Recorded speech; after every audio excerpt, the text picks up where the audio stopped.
The morning sun filtered weakly through my bedroom curtains, but I barely noticed.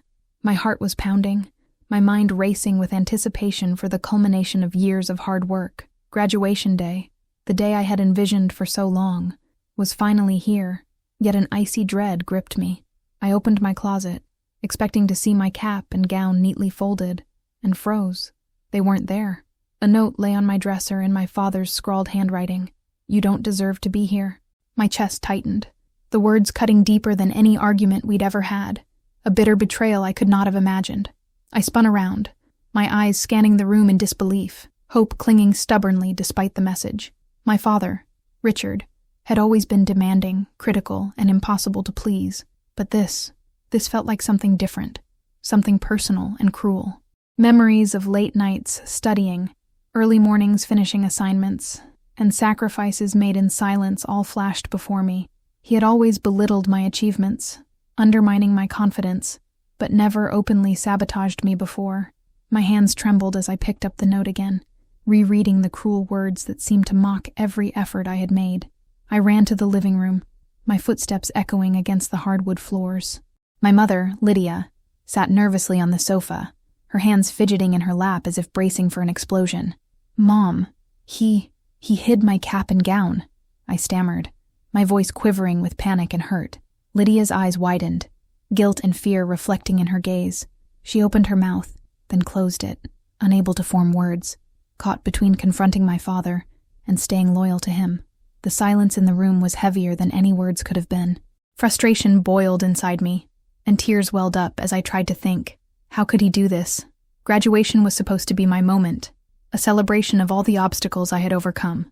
Yet there I was, standing in the living room, powerless, my achievement held hostage by a man who had spent my entire life measuring my worth against his impossible standards. I wanted to scream, to shake him, to demand that he see the years of effort, the sleepless nights, the relentless pursuit of excellence that had brought me to this day. I grabbed my phone and called Maya, my best friend and fiercest supporter, her voice answering almost immediately. "Emma, what's wrong? You sound panicked," she said, concern evident in every syllable. Through trembling words, I explained the note, the missing gown, the crushing weight of betrayal. Maya's gasp echoed through the line, a mix of disbelief and fury on my behalf. "He can't do this. Not today, Emma. Not after everything you've done," she insisted, her voice unwavering. Her loyalty and belief in me grounded me, a tether in the storm of fear and anger that threatened to consume me. By the time I hung up, determination began to replace despair. My father could try to sabotage me, but I would not let him steal this moment. Graduation was more than a ceremony. It was proof of my perseverance, my resilience, and my ability to rise above the bitterness that had shadowed my life. I took a deep breath, steeling myself, ready to confront him, ready to reclaim what was rightfully mine. The day had begun with betrayal, but I knew I would not allow it to end without justice, recognition, and the validation I had fought for all my life. I sank onto the edge of my bed, letting my mind drift back to childhood mornings filled with the same tension I felt now. Richard's voice had always been loud, sharp, and impossible to ignore, a constant measure of my worth, or lack thereof. "You'll never be good enough, Emma," he would say, while I silently counted the mistakes I thought defined me. Every report card, every award, every small triumph was met with his critique, leaving me unsure if any achievement could ever satisfy him. My mother, Lydia, tried to soften his words with gentle reminders, but even her warmth was fragile against his relentless scrutiny. Those memories, once distant, now cut through me like shards of ice, shaping the girl I had become. I remembered a night when I stayed up until 2 a.m. preparing a science project for a national competition. I had poured every ounce of focus and pride into it, dreaming of recognition, of validation, of a simple smile from my father. When he saw it, his face was blank, and then he said, "It's fine, I suppose, but don't expect praise for mediocrity." I had cried silently that night, feeling both invisible and inadequate. Yet those moments also sparked the resilience that carried me through high school and now, to graduation. Each cruel word became a brick, building the foundation of determination I had learned to rely on. Despite the harshness, there were fragments of warmth hidden in Lydia's presence, quiet gestures, late-night conversations, and whispered encouragements that helped me endure. She would tell me, "I see your strength, Emma. Don't let him convince you otherwise. Her eyes, always glistening with quiet worry, held more faith in me than I ever felt in myself. I clung to those moments like lifelines, small but essential reminders that someone believed I was capable of greatness. Without her, I might have crumbled under the weight of Richard's constant judgment. The contrast between their influences had shaped me into a careful, perceptive, and resilient young woman. James Carter, my mentor at college, had noticed the tension I carried, even when I tried to mask it with polite smiles and polite nods. "Emma, you're stronger than you realize," he had told me one afternoon after class, leaning back in his chair and observing the fatigue in my eyes. His words became an affirmation I repeated to myself in private, a silent mantra that steadied me when doubts crept in. I remembered how I clutched his advice like a talisman, reminding myself that the path I walked was mine to claim, not dictated by Richard's criticisms. The lessons from childhood were painful, but they also instilled a quiet fire I refused to extinguish. Even my closest friends had felt the tension I carried home like invisible chains. Maya, relentless in her loyalty, often pressed me to confront my father, to assert my worth. "You've earned this, Emma. Don't let him rewrite your reality," she would insist, her words a counterpoint to years of suppression. I had learned to balance rebellion and caution, knowing when to push and when to endure. Yet every interaction with Richard reminded me how deeply ingrained his authority felt in our home. The battle between obedience and self-assertion had followed me from childhood into this very morning, and now it reached its apex. Sitting there, cap and gown missing, the old familiar fear mingled with new determination. I could see my younger self, trembling under his words, and I knew I would not let that girl be silenced today. The shadows of childhood shaped the courage I would need, the resilience I had honed, and the strategy I would employ to confront him. The years of quiet suffering and hidden triumphs had prepared me for this moment, even if I had yet to realize how far the confrontation would go. This was not just a battle for a graduation robe. It was a reckoning for years of hidden judgment, denial, and unacknowledged strength. I paced my bedroom, clutching the empty hanger where my cap and gown should have been, when my phone buzzed insistently. It was Maya. "Emma, I'm coming over. Don't let him win," her text read, simple but full of conviction. Relief surged through me. Her unwavering support was a balm to the panic rising in my chest. I realized that I didn't have to face Richard alone. My friends and mentors had been my silent army all along, waiting to lend strength when I needed it most. In that moment, the thought of Maya's presence gave me the courage to act, rather than crumble. Maya arrived within minutes, her expression sharp with concern, eyes scanning the room as if expecting trouble at any corner. "What happened?" she demanded, her voice protective yet calm. I handed her the note, and her hands tightened around it like she wanted to crush the cruel words. "He can't do this to you," she said firmly, pacing the room alongside me. Her energy was infectious. Her belief in me reminded me that my father's cruelty didn't define me. Together, we brainstormed ways to retrieve the cap and gown, a mix of strategy, courage, and determination forming in the tense air. Then I called James Carter, my mentor, hoping for insight rather than just encouragement. His calm, measured voice carried through the line. "Emma, I've watched you grow into a remarkable young woman, capable of facing even the most difficult of challenges," he said, his words a reassurance I had longed for from my father. We discussed not only immediate strategies, but the emotional weight of confrontation.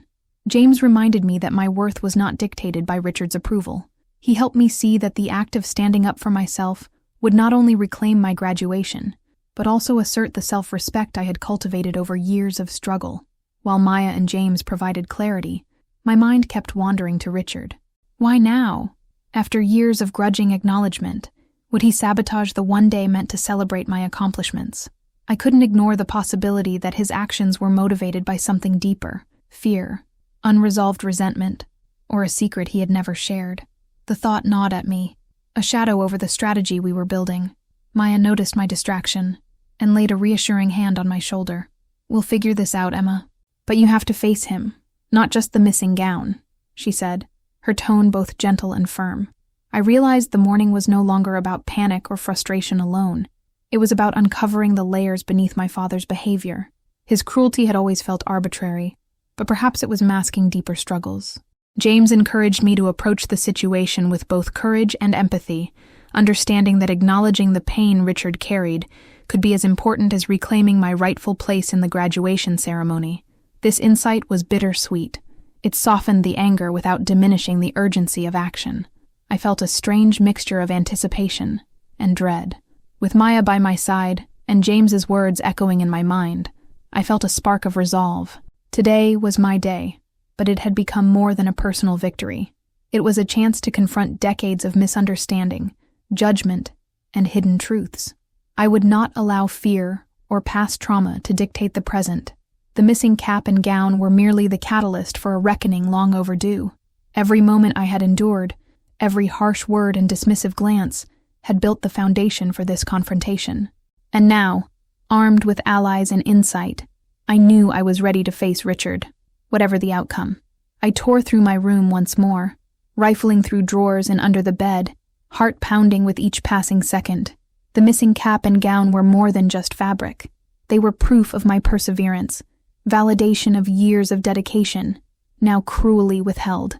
Maya crouched beside me, her hands moving through my belongings with determined precision, offering both assistance and silent solidarity. Each corner of the room revealed nothing, and my panic surged, mixing with anger and disbelief. My father's note had felt like a dagger when I first read it, but now, with no tangible trace of my gown, it felt like a chain holding me hostage. The realization settled over me that Richard's sabotage was deliberate, personal, and utterly cruel. We moved into the living room, where Lydia sat frozen on the sofa, wringing her hands nervously. "Have you checked the guest room?" she suggested quietly, avoiding eye contact with Richard, who had yet to appear. Her timid voice sparked frustration and pity within me simultaneously. I wished she could stand up for herself, for me, for all the years we'd silently endured Richard's judgment together. Maya gave me a look of reassurance and nodded, silently urging me to continue, to dig deeper despite the emotional turmoil. I realized that our combined persistence might be the only way to outmaneuver Richard's calculated cruelty. I recalled every hidden corner of the house, every closet and cabinet I had ever opened as a child, as if the memories of my youth contained the key to reclaiming what was mine. My fingers brushed along shelves, sliding items aside, shaking picture frames, checking drawers in the kitchen even though it made no sense. The desperation inside me grew. Every second felt like an eternity, each empty space a reminder of my father's relentless criticism and control. I could almost hear his voice in my head, mocking, measuring, undermining. Maya's presence anchored me, her whispered encouragement steadying my spiraling thoughts.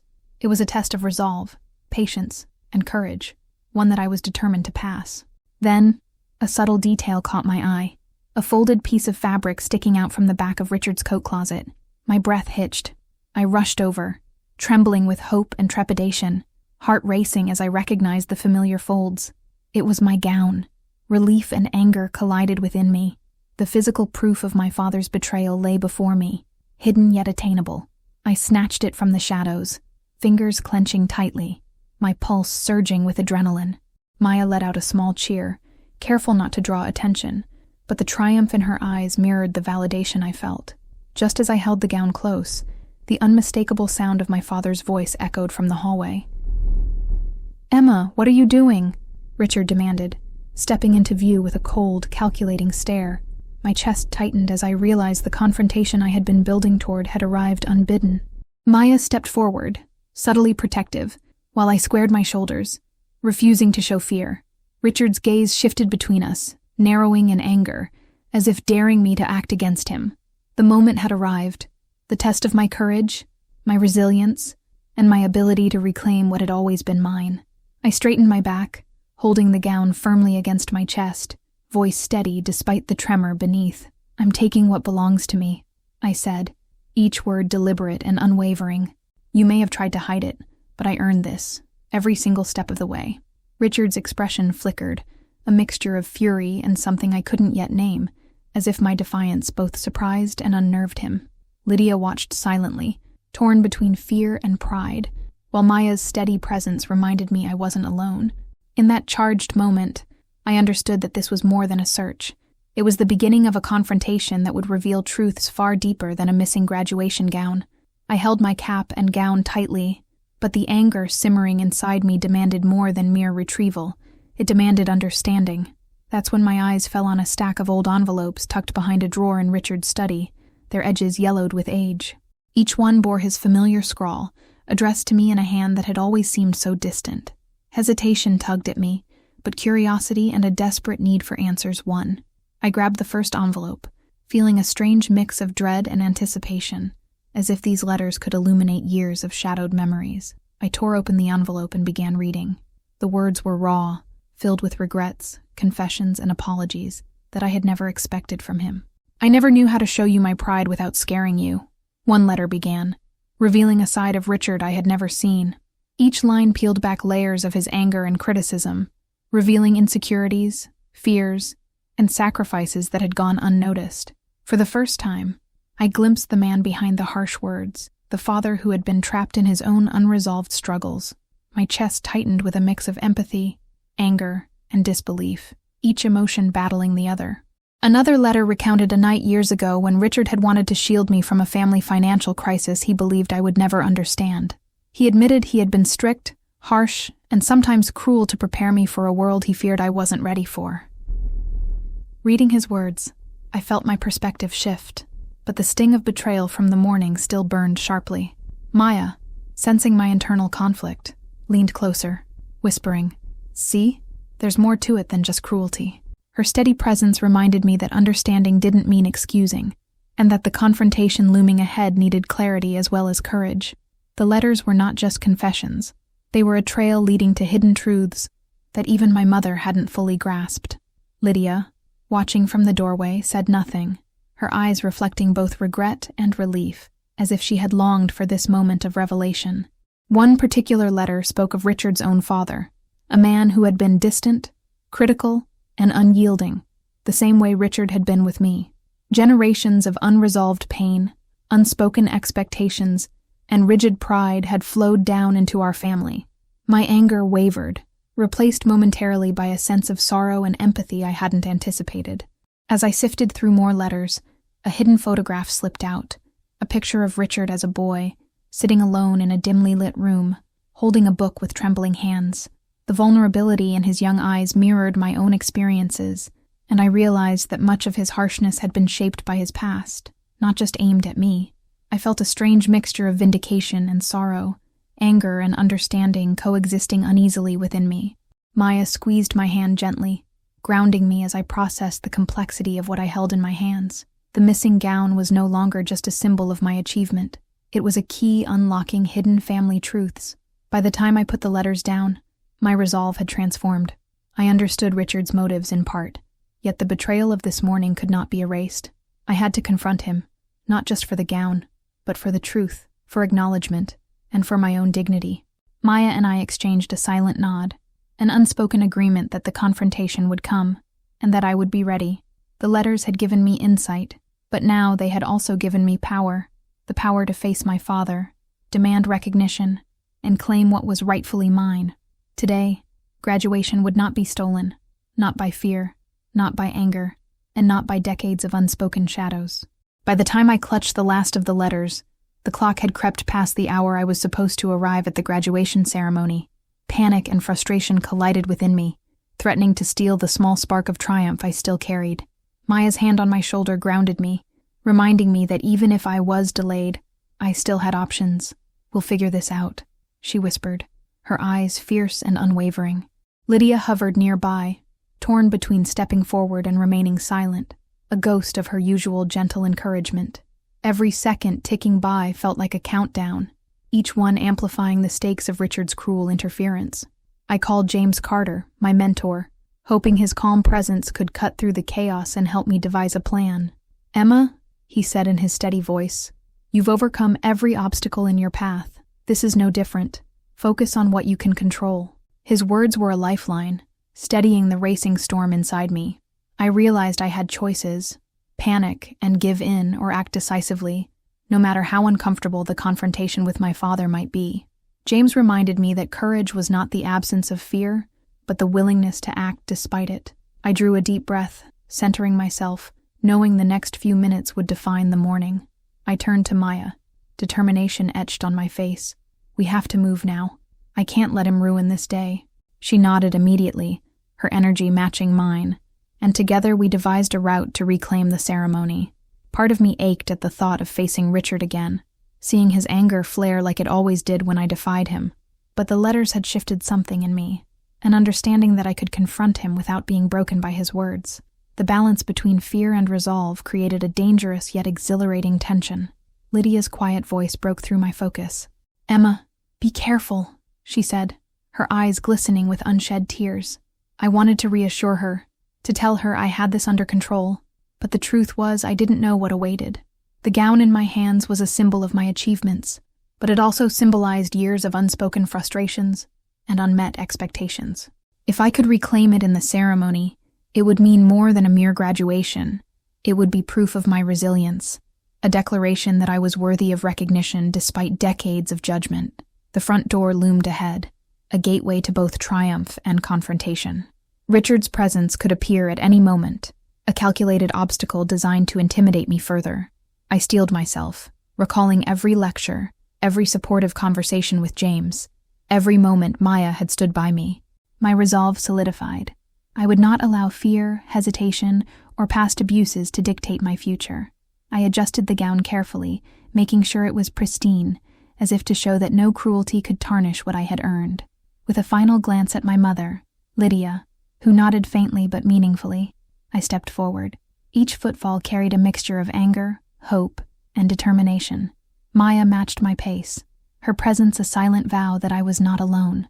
This morning, once tainted by betrayal, was no longer just about a gown. It was about reclaiming my voice, asserting my worth, and confronting a father who had tried to diminish me for far too long. The ceremony awaited, and with it, the culmination of every struggle that had brought me here. The hallway seemed impossibly long as I approached the living room where Richard was likely waiting, each step echoing like a drumbeat of impending reckoning. My heart pounded, a mixture of fear, anger, and anticipation surging through me. Maya stayed just behind me, a steady shadow of support. When I finally stepped into view, Richard's eyes locked onto mine, sharp and calculating, his expression betraying a flicker of surprise. He saw me holding the gown, my posture unyielding, and for a moment, the air between us crackled with unspoken words. This was the confrontation I had both dreaded and longed for all my life. "You took it," Richard said, his voice low but edged with fury, his hands tightening at his sides. "You shouldn't even be here." I felt a surge of defiance rise within me, hotter than fear, sharper than any doubt he had ever tried to instill. "I earned this," I said steadily, lifting the gown like a shield and a declaration. "You hid it, you tried to stop me, but I am not a child anymore." His gaze hardened, and for the first time, I sensed that my words had pierced through some of the armor he always wore, the defenses built from years of fear and misplaced anger. Lydia hovered in the doorway, her expression torn between caution and awe, watching the exchange with bated breath. I could see her internal struggle, the mother who had endured years of Richard's harshness, but who also wanted to protect me from escalation. I drew strength from her presence, however quiet, and from Maya's steady reassurance. "You've underestimated me for too long," I continued, voice firm, unwavering. "Your words, your anger, they can't define me anymore." Richard's jaw tightened. His silence was a battlefield in itself, the weight of decades of judgment suspended in the room. For a moment, the confrontation seemed frozen, time stretching unbearably as we stared at one another. Richard's eyes betrayed a flash of something unexpected: regret, confusion, maybe even recognition of the pain he had caused. It was fleeting, like sunlight breaking through storm clouds, but it hinted at the complexity behind his cruelty. I realized then that this confrontation was more than reclaiming my gown. It was about demanding acknowledgement of my perseverance, my struggles, and my worth. I would not allow fear or silence to dictate the outcome. "I hid it because I thought it would teach you a lesson," Richard admitted finally, voice tight and vulnerable, as if speaking the words cost him more than he expected. The admission was shocking, cutting through my anger with the sting of truth. I could see now that his actions, though cruel, were rooted in a distorted sense of protection and expectation, shaped by his own unresolved past. Yet the betrayal still burned. Understanding did not erase the pain, but it reframed the conflict, giving me clarity and perspective I had lacked for years. I stood taller, holding the gown close but unafraid, meeting his gaze directly. "Lessons don't have to hurt this much," I said, my voice steady and strong. "I've learned them through perseverance, not humiliation. Today is mine, not yours to control." Richard's expression softened slightly, a flicker of the man I had hoped to see, flawed but human, capable of regret and reflection. Maya squeezed my hand in quiet solidarity, and Lydia allowed herself a tentative smile. The confrontation had reached its peak. The storm had broken, leaving space for truth, recognition, and the fragile beginnings of understanding. As the tension in the room slowly ebbed, a quiet knock at the front door startled all of us. It was James Carter, my mentor, holding a small envelope and a folder, his calm expression cutting through the lingering hostility like a ray of light. "I thought you might need this," he said softly, stepping inside. I felt my pulse quicken, sensing that the envelope contained more than just words. It carried a key to understanding my father's behavior, something even my mother had not known. Richard's eyes narrowed at James, a mixture of wariness and reluctant curiosity. I opened the envelope with trembling hands, bracing myself for whatever revelations lay inside. Inside were documents, letters, and photographs revealing aspects of Richard's childhood I had never imagined. His father's emotional distance, relentless criticism, and the impossible expectations imposed upon him as a boy. Each page peeled back the layers of anger and control I had suffered, exposing the roots of a legacy of fear, pride, and misunderstood intentions. Richard's eyes flickered over the evidence, and for the first time, vulnerability replaced the usual hardness in his expression. I realized then that the man I had spent years fearing and resenting was also a product of pain he could never fully express. James spoke gently, breaking the silence. "Emma, sometimes the people we hold responsible for our suffering are themselves suffering in ways they can't articulate. Understanding this doesn't excuse their actions, but it can help you navigate them." His words struck me with both clarity and weight. Maya squeezed my hand, her presence unwavering, grounding me as I absorbed the revelation. For the first time, anger mingled with empathy, a complex, disorienting mixture that reshaped my understanding of the confrontation. I had always seen Richard as an adversary, but now he felt more human, more vulnerable, and yet still accountable.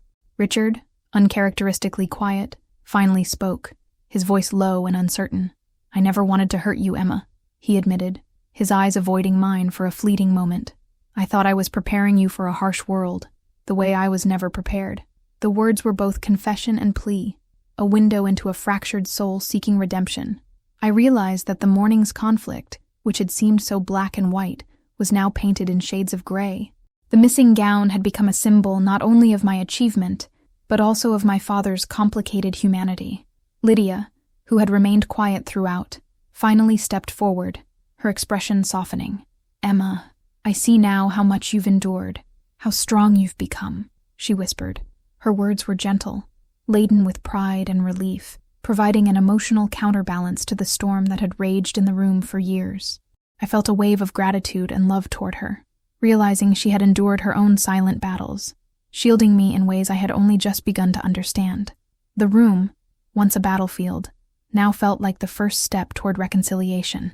With the letters and photographs spread before me, I understood that the path forward required both courage and compassion. The confrontation had revealed truths, yes, but it had also opened the possibility of repair, a tentative, fragile chance to rebuild trust and redefine our relationships. Maya's steady presence, James's guidance, and my mother's quiet support reminded me that I was not alone in navigating the aftermath of betrayal and revelation. Holding the gown tightly, I realized that my graduation was no longer just about a ceremony. It was about claiming strength, understanding family, and embracing the complex humanity of those I loved. I held the cap and gown tightly, feeling a mixture of triumph and lingering tension. The confrontation with my father had revealed cracks in his armor, but the ceremony was still minutes away, and I couldn't afford hesitation. Maya and I retreated to my room to strategize, spreading the letters, documents, and notes across the bed. "We need a clear plan," she said firmly, her eyes scanning the clutter like a general preparing for battle. Every step had to be precise, every move calculated to ensure that I not only walked into the ceremony, but did so with dignity and authority. Today wasn't just about the gown. It was about asserting control over a narrative long dominated by my father's judgment.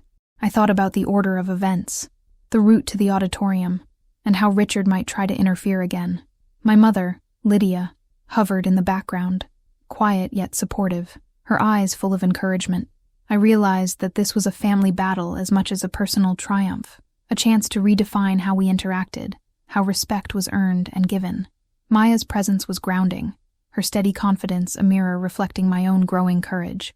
With each passing minute, I felt the weight of past fears lighten, replaced by determination to seize my moment, no matter the obstacles. James's words echoed in my mind as I adjusted the folds of the gown and the cap perched carefully on my head. Courage is not the absence of fear, Emma, but the willingness to act despite it. I repeated his mantra silently, allowing it to steady my breath and sharpen my focus. My father had tried to control me for years, but I realized that control ended where my courage began. The ceremony, once threatened by his sabotage, now represented a victory over fear, over judgment, and over decades of silent suppression. I was ready to claim what I had earned. We rehearsed my entrance, step by step, anticipating potential interruptions. Maya suggested subtle signals if Richard attempted to confront me again, ensuring I could maintain composure and authority. Lydia quietly offered insights, sharing knowledge of her husband's habits and likely reactions. Together, the three of us crafted a plan that was both practical and empowering, transforming chaos into strategy. I felt a strange exhilaration. Years of anxiety and suppression were crystallizing into a moment of agency, a chance to redefine my relationship with both my father and myself. As I prepared to leave my room, I caught a final glimpse of the letters and photographs we had uncovered. They were a reminder that understanding didn't erase the past, but it provided context for the present, allowing me to act with insight rather than pure emotion. Holding the gown tightly, I felt a sense of responsibility, not just for myself, but for the younger version of me who had endured years of judgment and doubt. Today, she would finally witness the result of perseverance, courage, and unwavering support.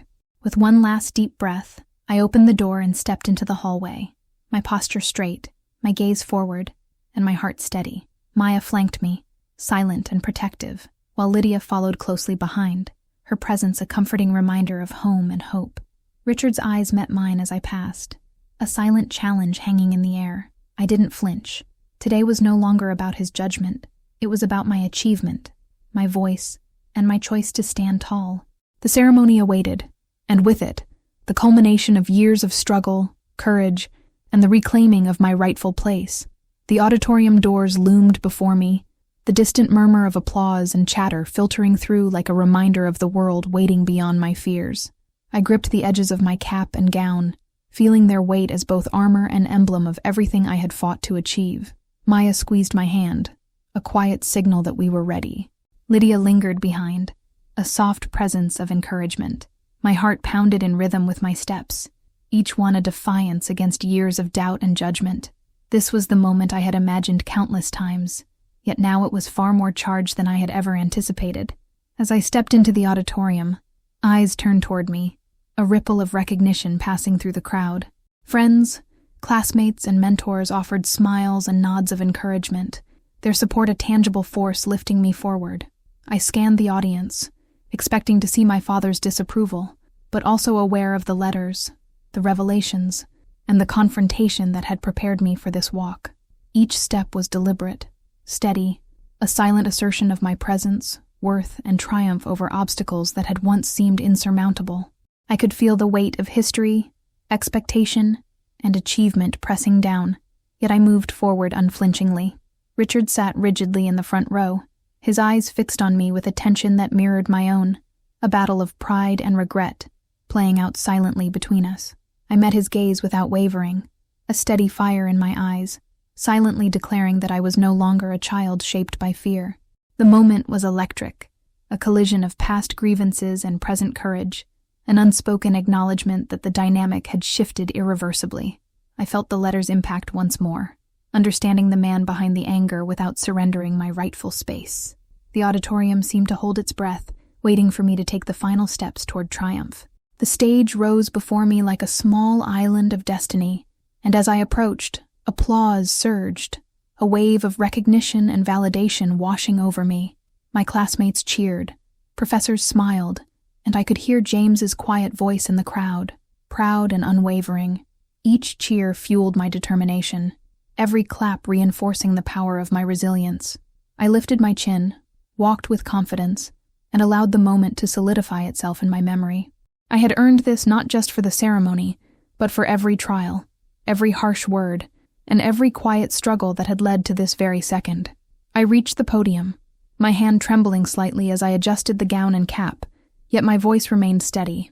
"Thank you," I began, the words resonating through the auditorium, carrying both pride and humility. This day represents more than personal achievement. It represents perseverance, resilience, and the courage to reclaim your own narrative. I caught sight of Lydia in the audience, tears glistening on her cheeks, and Maya smiling proudly beside her. And then, for a brief, unexpected moment, I glimpsed the flicker of something human in my father's eyes. Recognition, perhaps even admiration, mingled with regret. As the applause enveloped me, I realized the ceremony was no longer just about walking across the stage. It was about standing in my own truth, asserting my worth, and facing the past without fear. Richard remained seated, a silent witness to a daughter he had underestimated, a daughter who had claimed her place despite obstacles both hidden and overt. I could feel the weight of years lifting, replaced by empowerment and clarity. In that moment, the missing gown, the letters, and the confrontation all converged into a single truth. I was no longer defined by his judgment, only by my courage and the life I had fought to claim. The ceremony ended, but the echoes of applause lingered in my chest, a steady reminder that I had claimed what was mine. Richard remained in his seat, quiet, watching as families reunited and graduates celebrated. I felt the weight of every harsh word and every disappointment he had cast upon me dissipate slightly, replaced by a fragile sense of closure. Maya and I stepped outside, taking deep breaths, the crisp air filling the space that tension had occupied just moments before. Lydia joined us, her eyes glistening with pride, and for a fleeting moment, the three of us felt a rare harmony. The day had been claimed not just in ceremony but in spirit. Richard approached slowly, each step deliberate, his expression unreadable yet softer than before. "Emma," he began, voice low, hesitant. I didn't understand. I see now how much I've taken for granted and how wrong I was to—" I held up a hand, stopping him. There was no need for excuses, no requirement for words that might never capture the complexity of our years. What mattered now was acknowledgement, the recognition that actions had consequences, and that resilience had its own quiet victory. I felt a mix of relief and lingering sorrow, understanding the man in front of me but not excusing the pain. Lydia placed her hand gently on my arm, her silent support grounding me as Richard's eyes met mine fully for the first time that day. He seemed unsure, vulnerable in a way I had rarely seen, stripped of the armor that had once made him untouchable. I realized that his defiance had been both a shield and a prison, and that acknowledging our shared past could open a door to understanding. Still, there was tension, a fragile thread connecting apology, pride, and regret. I breathed deeply, allowing compassion to mingle with my lingering anger, knowing that this moment could be a turning point for all of us. Maya whispered quietly beside me, her voice steady and firm. "You did it, Emma. You walked through the storm, faced him, and claimed your day. Nothing can take that from you." I felt gratitude, not just for her presence, but for her unwavering belief in me. The letters and photographs had illuminated Richard's past, but Maya's support had reminded me of the power of allies in the present. For the first time in years, I felt a sense of balance, an alignment between my achievements, my courage, and the understanding of those around me. Later, as we walked away from the auditorium, Richard remained behind, quietly observing, yet I sensed a shift in his posture, a softening I had longed for, but never expected. Lydia glanced at me with a tentative smile, and I mirrored it, recognizing the possibility of healing alongside the certainty of my own growth. Today had been more than graduation. It had been a reckoning, a reclaiming of space, voice, and identity that Richard had tried to dominate for years. I had faced fear, betrayal, and misunderstanding, and emerged not only victorious, but fundamentally changed. By the evening, the house was calm, the echoes of the ceremony replaced by quiet reflection. I sat with the gown folded neatly beside me, feeling its weight less as a symbol of victory and more as a reminder of resilience. Richard lingered nearby, silent but present, and I sensed a tentative bridge forming, a fragile acknowledgement that actions, words, and intentions could shift when faced with courage. I realized that the journey was far from over, yet for the first time, the path forward felt navigable. The confrontation, the letters, and the ceremony had intertwined to create something profound: understanding, closure, and the beginnings of a new dynamic. That evening, as I was packing away the cap and gown, a soft knock echoed through the room. It was Lydia, her eyes wide with hesitation, holding a small, worn envelope I hadn't seen before. "Emma, I think it's time you knew," she whispered, her voice trembling with a mix of fear and urgency. My heart raced, sensing that whatever lay inside this envelope would change everything I thought I understood about our family. Maya stepped closer, sensing my tension, and offered a steadying hand. I hesitated only a moment before breaking the seal, revealing a set of documents that made my pulse spike. Inside were letters and official papers that revealed an astonishing truth. I wasn't Richard's biological daughter. The handwriting on the adoption papers was familiar, and the dates lined up with the earliest years of my childhood. Lydia's eyes glistened as she explained in trembling tones. "He never told you because he wanted you to feel like his own, but he was afraid of how it might affect you." A mixture of shock, betrayal, and confusion surged through me, threatening to undo the composure I had fought so hard to maintain that day. Maya's hand squeezed mine firmly, anchoring me in the present. Richard entered the room quietly, his eyes meeting mine with a vulnerability I had never seen before.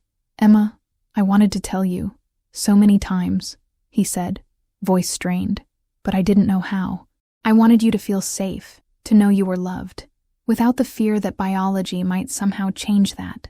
My hands trembled, the gown now a fragile symbol, not just of my achievement, but of my identity unraveling in real time. The room seemed suspended, each heartbeat echoing like a drum, as the weight of the revelation settled over all of us. I sank into a chair, trying to process decades of assumptions, frustrations, and emotions all crashing into one. Everything Richard had said, every harsh word and act of control, now carried an additional layer of meaning.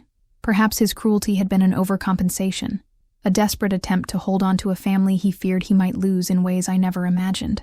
The shock was tempered by an unexpected thread of empathy. I had always wanted to understand him, and now I glimpsed the depth of his fears, yet the knowledge cut sharply, leaving me raw, uncertain, and unmoored.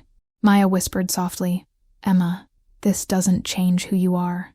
You're still the same strong, brilliant woman who claimed her graduation." Her words were a lifeline, reminding me that identity isn't only defined by biology, but by courage, resilience, and the choices we make. Lydia nodded, tears running down her cheeks, her quiet support a shield against the storm of confusion and betrayal. I realized that this revelation, though shocking, also offered a strange sense of clarity, a window into motivations, secrets, and the complicated tapestry of love, fear, and protection that had shaped my childhood. Richard stepped closer, kneeling to meet my gaze. "I know this changes everything you thought you knew," he said, voice thick with emotion, "but my love for you has always been real. Nothing, blood, words, or mistakes, can change that." I felt a whirlwind of conflicting emotions, anger, relief, sorrow, and a tentative understanding. For the first time, the missing pieces of our family's hidden history were visible, and though the revelation shook me to my core, it also offered a chance to rebuild with honesty, courage, and connection. That night, everything I had fought for seemed simultaneously fragile and infinitely more meaningful. The following morning, the house felt heavy with silence, as if every corner was holding its breath for the conversation I knew had to happen. I found Richard in the study, the familiar room now feeling different, charged with vulnerability and unspoken truths. His eyes met mine as I entered, and I could see the weight of years pressing down on him, the regret, and the fear he had long hidden. I took a deep breath, ready to confront not just him, but the pain, confusion, and misunderstandings that had shaped my entire life. Maya lingered by the doorway, a quiet witness, giving me courage with her steady presence. "I need to understand," I said, my voice calm but firm, trembling only slightly. "Everything, the anger, the control, the harsh words, were they because of me or because of fear?" Richard flinched, as if the question struck deeper than he expected. "Emma, it was all fear," he admitted finally, voice breaking. "Fear of losing you, fear of failing as a parent, fear of repeating my father's mistakes. I didn't know how to show love without seeming weak, and I didn't know how to tell you the truth about everything. His confession hung in the air, heavy, raw, and unflinchingly honest. I sank into the chair across from him, letting his words settle like stones in a pond. I felt a mix of relief and sorrow. Relief that he was finally speaking honestly. Sorrow for the years of unnecessary pain. "You shaped my world," I said quietly, "and your fears became mine. But now, I need to know if we can move forward, honestly, without hiding behind anger or silence." The question seemed to stretch time itself, holding the fragile possibility of reconciliation and understanding in its balance. Richard's eyes glistened, and I realized that his humanity, once obscured by harshness, was finally visible. He leaned forward, hands trembling slightly, and said, "I was wrong in so many ways. I tried to protect you, but I only built walls. Today I see that those walls hurt you more than they helped." I felt tears welling up, not from anger, but from a complicated mix of grief, understanding, and the first real connection I had experienced with him in years. Maya's hand on mine reminded me that while the past could not be erased, the future was still ours to shape. This moment, though painful, was a turning point.